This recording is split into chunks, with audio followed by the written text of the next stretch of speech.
Hello বন্ধুরা, আজকে আমরা ফ্র্যাঙ্কেনস্টাইন মুভির এক্সপ্লেনেশন দেখব। এটা 2025 সালে রিলিজ হয়েছে। এই মুভিটা হরর সাইফাই মুভি। যাদের হরর এবং সাইফাই মুভি দেখতে পছন্দ তারা আমার সাথে এটার এক্সপ্লেনেশন দেখতে পারে। তা চলুন দেরি না করে শুরু করা যাক। तो दोस्तों आज हम एक्सप्लेनेशन करेंगे फ्रैंकेस्टीन मूवी को लेकर। ये 2025 में रिलीज हुई है। इसे 1818 में प्रकाशित उपन्यास फ्रैंकेस्टीन का ही एक तरह का रीमेक या अडॉप्टेशन कहा जा सकता है। तो फिर बिना देर किए चलिए सीधा वीडियो की तरफ चलते हैं। कहानी की शुरुआत 1857 में फादरमोन नॉर्थ नामक जगह पर होती है। वहाँ एक बहुत बड़ा जहाज आर्कटिक की बर्फ के बीच में फंस गया था। जहाज के कैप्टन है एंडरसन, जिन्होंने अपने लोगों को जहाज को बर्फ से निकालने के काम में लगाया है। उनके कमांडर उनसे कहते हैं कि वो बहुत जल्दी काम नहीं कर सकते, इससे लोगों को नुकसान हो सकता है। पर एंडरसन कहते हैं उनका काम धीमा हो या तेज, उन्हें जल्दी से नॉर्थ पोल पहुंचना होगा, जो उनका मिशन था। जहाज को बर्फ से निकालने का काम चलते चलते रात हो जाती है। रात में एंडरसन के लोग उन्हें बताते हैं कि पास में कहीं एक विस्फोट या धमाका हुआ था। एंडरसन अपने लोगों के साथ वहां जाते हैं और देखते हैं कि बर्फ पर चलने के लिए इस्तेमाल होने वाली एक गाड़ी, जिसे कुत्ते या भेड़िए खींचते थे, टूटी हुई पड़ी है। वो आसपास देखते हैं तो पाते हैं कि बहुत सारा खून पड़ा है, पर सभी कुत्ते सुरक्षित हैं। थोड़ा आगे जाकर वो विक्टर फ्रैंकेस्टीन नामक एक घायल व्यक्ति को देखते हैं, जो दर्द से कराह रहा था। वो बुरी तरह से घायल था।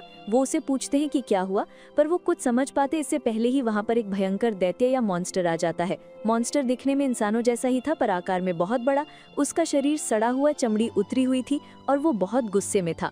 एंडरसन विक्टर को जहाज पर लेकर जाते हैं, पर वो मॉन्स्टर जहाज पर हमला कर देता है। वो एक एक करके वहां मौजूद लोगों को मारना शुरू कर देता है और सबको कहता है कि विक्टर उसका शिकार है और वो उसे मॉन्स्टर के हवाले कर दें। पर कोई उसकी बात नहीं सुनता और उस पर हमला करते हैं। वो बहुत आसानी से सब इंसानों को मारने लगता है और उस पर गोलियों का कोई असर नहीं हो रहा था।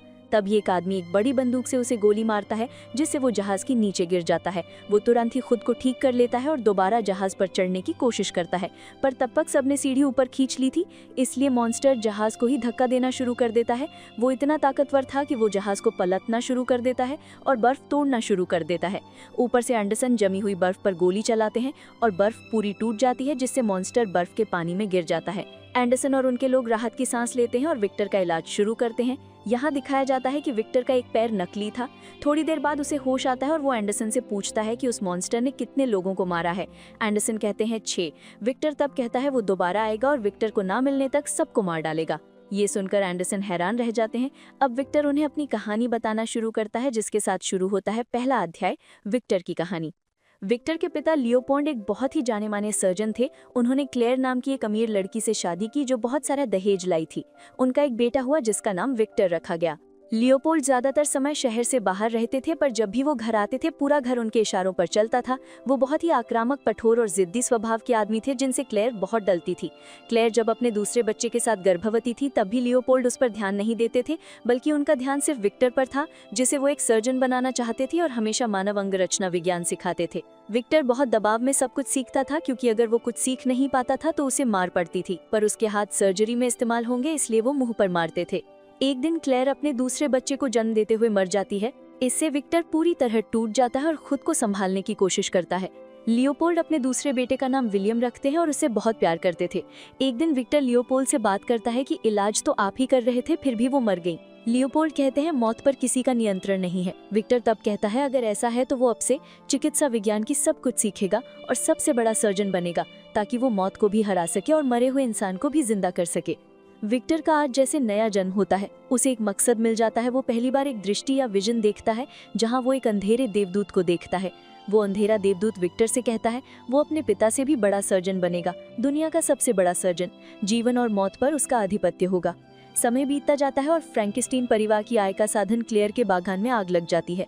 विवादों की वजह से विक्टर के परिवार को बहुत नुकसान होता है और उनके पास बस ये विशाल महल ही बचता है।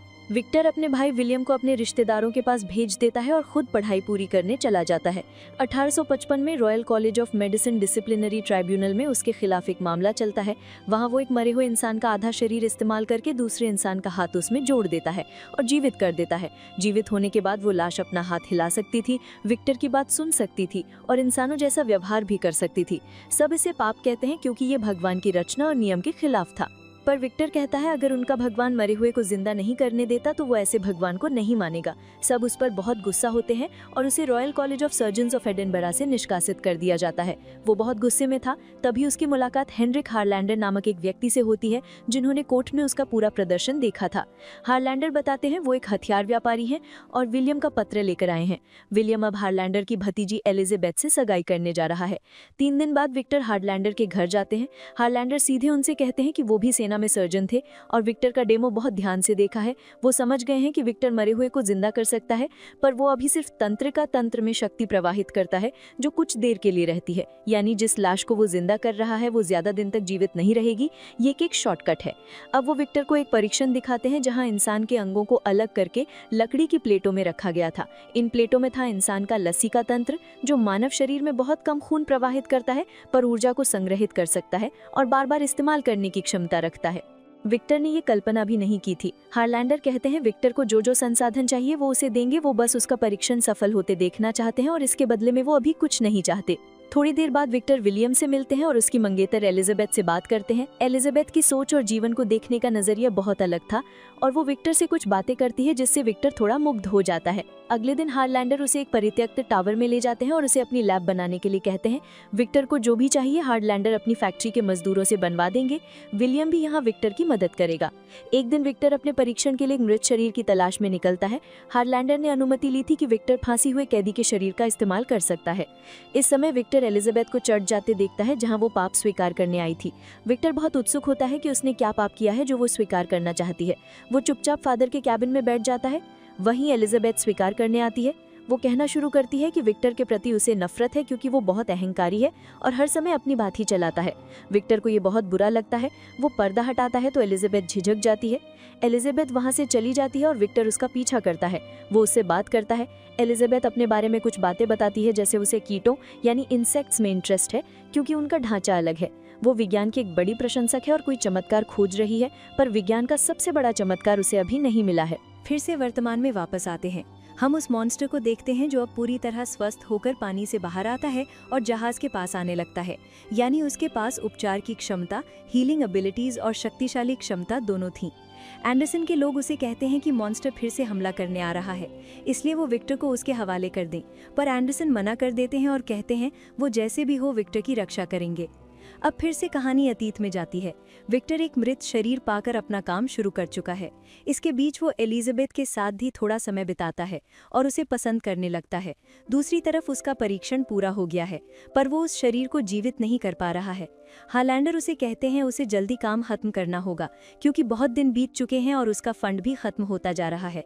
विक्टर चिंतित हो जाता है कि 1 सप्ताह में वो इस शरीर को जीवित कैसे करेगा। इसी बीच वो एलिजाबेथ से अपने दिल की बात कह देता है, पर वो सीधे मना कर देती है। हालांकि मना करना उसकी बाध्यता थी क्योंकि वो विक्टर के छोटे भाई की मंगेतर है।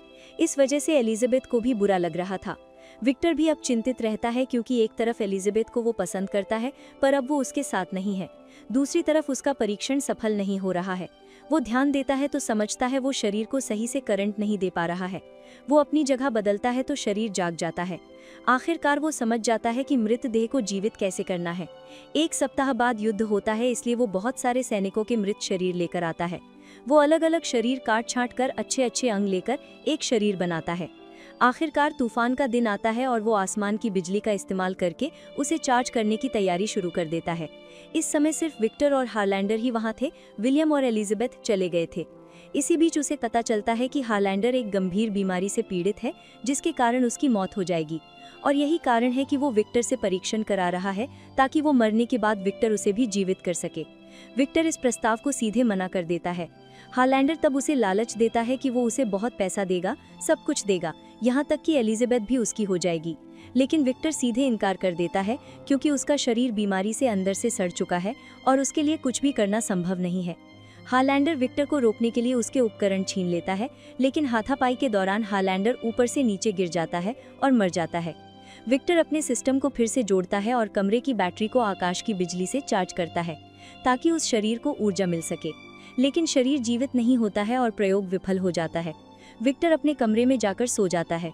उसके सामने उस अंधेरे देशदूत को देखा जाता है जिसे देखकर डर से उसकी नींद टूट जाती है।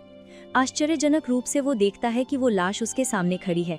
वो बहुत चकित होता है, खुश भी होता है, लेकिन ये खुशी ज्यादा देर तक नहीं टिकती क्योंकि उसने सिर्फ उसे जीवित करने के बारे में सोचा था। इसके बाद क्या करना है उसने ये नहीं सोचा था, उसका विचार समाप्त हो गया था। शुरू में इस लाश में कोई भावना, विचार या समझ नहीं थी, इसलिए वो गलतियां करता, खुद को चोट पहुंचाता, हालांकि फिर से ठीक भी हो जाता। धीरे धीरे वो खुद से सोचने और समझने की कोशिश करने लगता है, लेकिन विक्टर उसके अंदर का गुस्सा भांप लेता है और उसे बांध कर रखता है। एक दिन एलिजाबेथ और विलियम वहां आते हैं। एलिजाबेथ उस लाश को देखती है, यही चमत्कार वो खोज रही थी। वो उसके साथ कुछ समय बिताती है और उसे समझने की कोशिश करती है। इस लाश की एक विशेषता थी कि ये सामने वाले की नकल करता था। एलिजाबेथ उसके साथ अच्छा व्यवहार कर रही थी, इसलिए वो भी उसके साथ अच्छा व्यवहार करता है। एलिजाबेथ उसे बात करना सिखाती है। वो एक शब्द बोलता है जो है एलिजाबेथ, और दूसरा उसने पहले ही सीख लिया था, विक्टर। एक दिन रात को विक्टर एलिजाबेथ से बात करता है कि ये लाश या चीज किसी काम की नहीं है। एलिजाबेथ कहती है ये कोई चीज नहीं है और अब इसमें जान है और ये इंसान से भी पवित्र है। ये बात सुनकर विक्टर के अहंकार को ठेस पहुंचती है। वो उस लाश को मारना शुरू कर देता है, लेकिन तब तक लाश क्रूर होता है, जिसे देखकर विक्टर बहुत डर जाता है। यहाँ ध्यान दें, विक्टर ठीक अपने पिता जैसा व्यवहार कर रहा था। अगले दिन विक्टर विलियम को हारलैंडर की मौत की सच्चाई बताता है और एलिजाबेथ को लेकर यहाँ से हमेशा के लिए चले जाने को कहता है।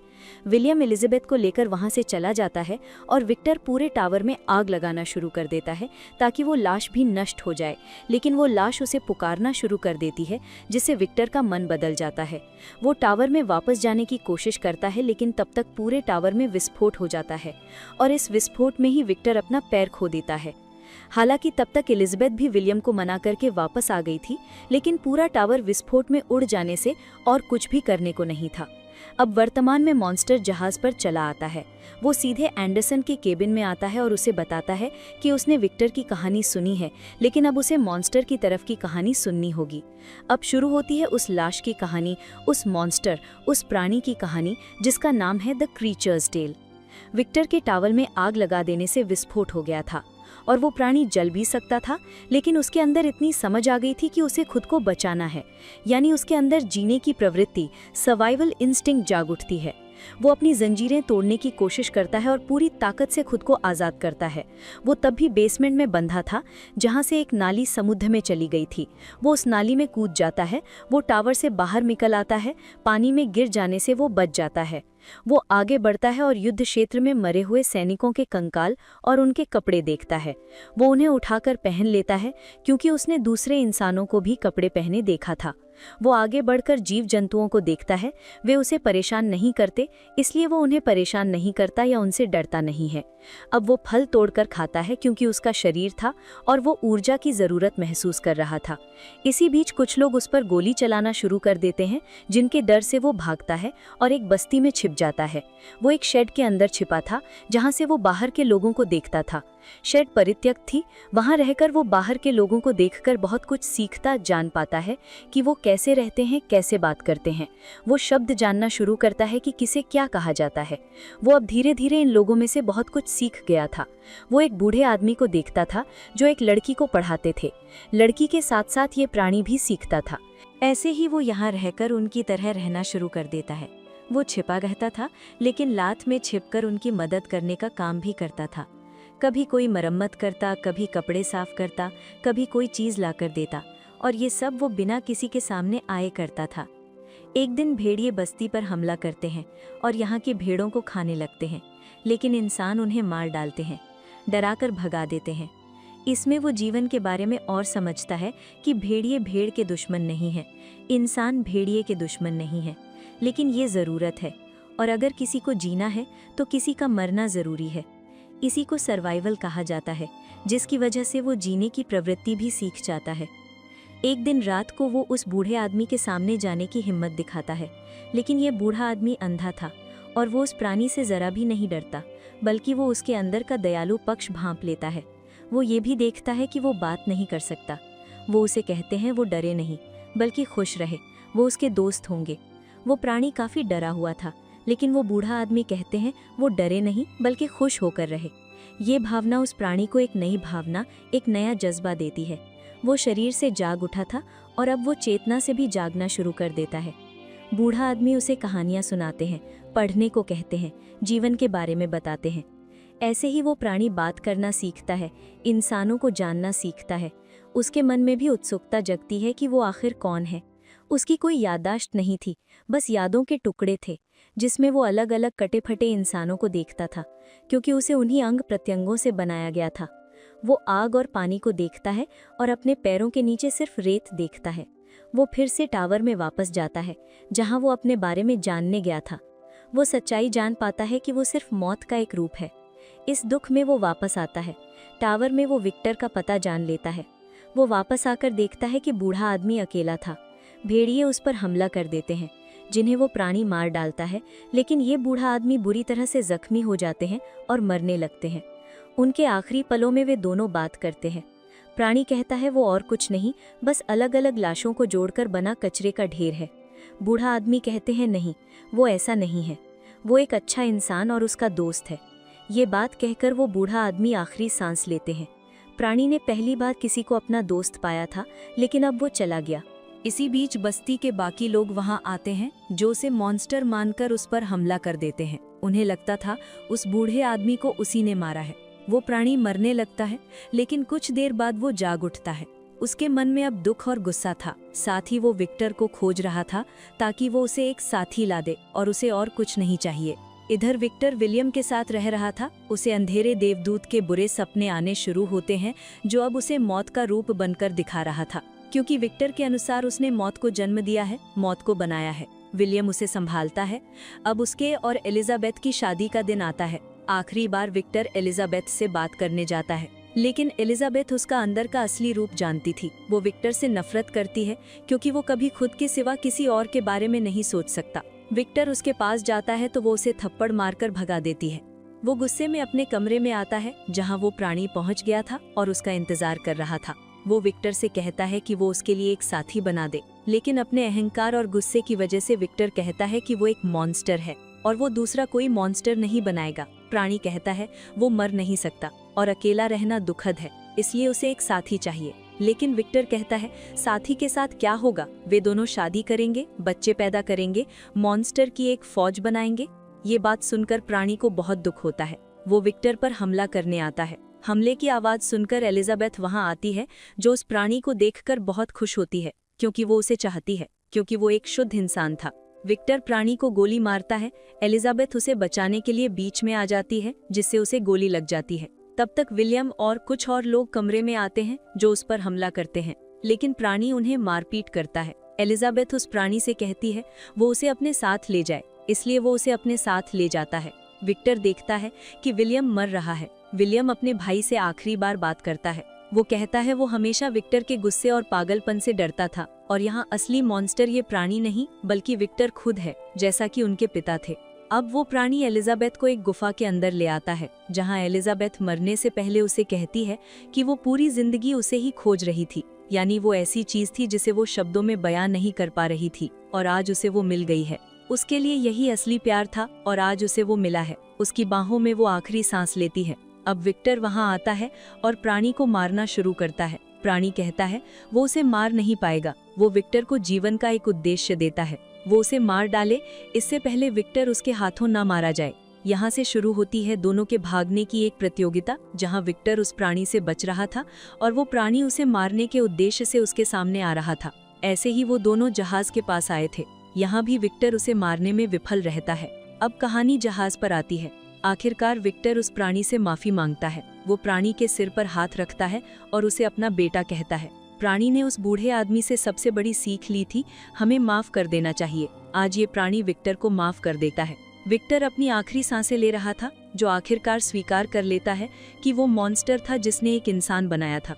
अब विक्टर मर जाता है और ये प्राणी वहां से चले जाना शुरू करता है। वो खुद भी जानता है कि उसे जीना है, और विक्टर ने भी कहा था कि यहाँ से उसे जीना सीखना होगा। उसका कोई उद्देश्य नहीं था, लेकिन अब उसके जीवन का एक उद्देश्य था। अब ये प्राणी जहाज से नीचे उतरता है और अब तक जो लोग उससे डर रहे थे वे उसे दया और करुणा की आंखों से देखते हैं। वो जहाज के पीछे आकर बर्फ में फंसे जहाज को धकेलकर समुद्र में भेज देता है, ताकि वे अपनी मंजिल पर पहुंच सकें। अब एंडरसन को पहले अपने मिशन पर जाना चाहिए था, लेकिन अब उसका एक उद्देश्य था अच्छा काम करना, इसलिए वो सबके साथ घर वापस जाने का फैसला करता है। ताकि सब सुरक्षित रहें। और अब ये प्राणी भी अपने नए उद्देश्य के साथ दुनिया में खो जाता है और इस दुनिया को फिर से पाने निकल पड़ता है। और बूम, इसी के साथ ये फिल्म यहीं पर समाप्त हो जाती है। মুভির এক্সপ্লেশনটা দেখলাম, ভালোই লাগলো, কিন্তু মেন কথা হলো যে এখানে শুধু এক্সপ্লেশনটাই করছে, কোনো শিক্ষণীয় বা মুভির বাহিরের কোনো কথা বলে নাই। যে নায়ককে বা এক্সপ্লেশনটা এআই দ্বারা তৈরি করা, ভয়েসটা এআই মনে হলো আমার কাছে, খুব স্পিডে বলতিছে, এডিটিংটাও অতটাও ভালো লাগলো না। কাহিনীটা আছে, সুন্দর আছে, ভালো লাগলো আমাকে। বাকিটা আপনাদের জন্য ছাড়ি দিলাম, আপনারা কি বলতে চান বলতে পারেন। মুভিটা আমি পুরাটাই দেখেছি, মুভিটা আমাকে খুব ভালো লাগছে, এর জন্য আমি এটার এক্সপ্রেশন দেখতে আসছিলাম, তো দেখলাম, ভালো, গুড। তো আজকের মতন বিদায়, টাটা, বাই বাই।